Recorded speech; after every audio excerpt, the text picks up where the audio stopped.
थकित को शांति का वचन भाई भक्त सिंह के द्वारा फरवरी 11।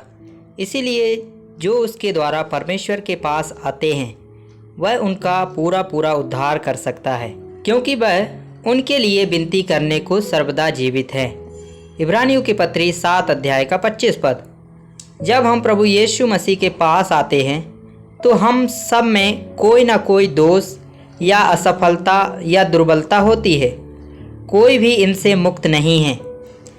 हमें ये दुर्बलता अपने पूर्वजों से विरासत में मिली है और वे अपने पूर्वजों से थीं इत्यादि। हम पाप में जन्मे हैं। भजन संहिता 51 का 5। अगर पिता का स्वभाव गुस्से वाला है तो बच्चे के पास गुस्सा स्वाभाविक होगा। यदि पिता धन का लोभी है तो बच्चे भी उसी प्रकार के होते हैं।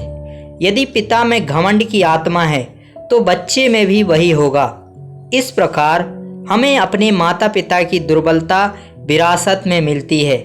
हम सुधार या आंसू या अन्य बातों से अपनी दुर्बलता को दूर नहीं कर सकते, लेकिन प्रभु यीशु मसीह हमें बदल सकते हैं, क्योंकि हम दिन प्रतिदिन अपने आप को नम्र करते हैं और अपनी असफलताओं और दुर्बलताओं को स्वीकार करते हैं।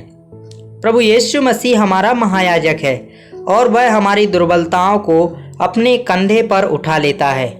हमें अपनी सभी दुर्बलताओं, कमियों और असफलताओं के साथ उसके पास जाने का सौभाग्य मिला है।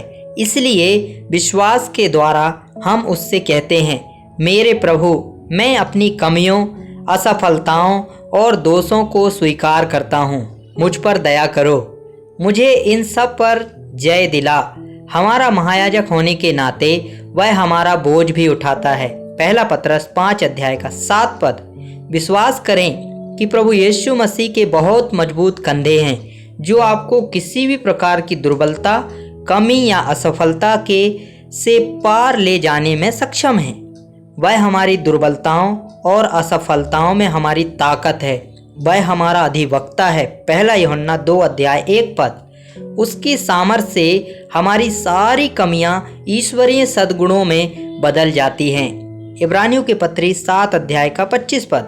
प्रभु यीशु मसीह के इन गुणों को एपोद की 5 सामग्रियों द्वारा दर्शाया गया है। सोना, नीला, बैंगनी, लाल रंग का और महीन मलमल। इन वस्त्रों के माध्यम से परमेश्वर हमें दिखाते हैं कि कैसे मसीह के गुणों को हमारे जीवन में प्रवेश किया जाना चाहिए। 5 अनुग्रह की संख्या है। ईश्वरीय गुण हमें तब दिए जाते हैं जब हम स्वेच्छा से उनकी आज्ञा का पालन करते हैं। यहाँ सोना ईश्वरीय स्वभाव की बात करता है, जिसके द्वारा हम स्वर्गीय बातों को जानने में सक्षम होते हैं और जो मसीह जैसे गुणों से प्रकट होता है। ये सद्गुण तब स्पष्ट हो जाते हैं जब हम दृढ़ विश्वास के साथ धैर्यपूर्वक परीक्षाओं और प्रलोभनों को सहते हैं। पहला पत्रस 1 अध्याय 7 पद। नीला दिव्य ज्ञान की बात करता है। बैंगनी प्रभु के अधिकार की बात करता है। लाल रंग उनके बहुमूल्य लहू की बात करता है और सूक्ष्म बटी हुई सनी हमारे प्रभु के पवित्र जीवन की बात करती है।